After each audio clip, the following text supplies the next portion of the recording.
மஞ்சள் வண்ணம் எனக்கு மிகவும் பிடித்தது. என் கவிதைகள் உலகம் மஞ்சள் வண்ணங்களால் பூசப்பட்டது.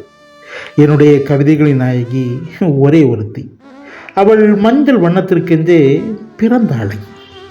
மஞ்சள் உடையிலேயே உலா வருபவள். சூரிய கதிர்கள் தூய மஞ்சள் நிறத்தை அவளை தொட்டுத்தான் எடுத்துக்கொள்ளும். சூரியகாந்தி பூக்கள் மஞ்சள் சூரியன் அவள்தானோ என நினைத்து அவள் போகும் திசையெங்கும் முகம் திருப்பும். மலர்கள் அவள் வண்ணத்திற்கு மாறும். வண்ணத்து பூச்சிகள் அவள் வண்ணத்திலேயே பறக்கும். அவளை எழுதுகையில் என் கவிதை வரிகளில் மஞ்சள் மை கசியும்.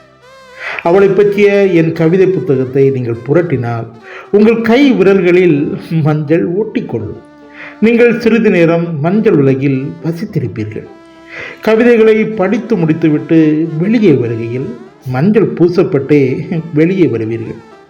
புதிதாக வண்ணம் பூசப்பட்ட சுவர் காய்வதற்குள் அறியாத அதன் மீது சாய்ந்து ஆடையில் வண்ணத்தை எடுத்துக்கொண்டு போவதை போல் உங்களில் என் மஞ்சள் உலகின் சிறிய பாதிப்பு இருக்கும்.